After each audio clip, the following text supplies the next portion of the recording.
السلام علیکم ورحمۃ اللہ وبرکاتہ۔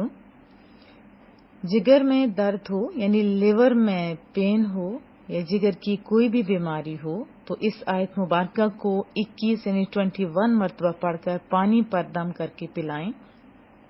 اول آخر طاق مرتبہ درود پاک بھی لازمی پڑھیے تو انشاءاللہ درد ختم ہوگا، اور جب تک درد رہے یا یہ بیماری ہو تو پڑھ کے آپ پلاتے رہیں تو کریم رب ضرور کرم کرے گا۔ اور اگر کوئی نیک اور صالح بندہ ہو تو ایک ہی ٹائم پہ 21 دفعہ پڑھے گا تو انشاءاللہ اللہ کرم کرے گا۔ بسم اللہ الرحمن الرحیم۔ تبارک اسم ربک ذی الجلال والاکرام۔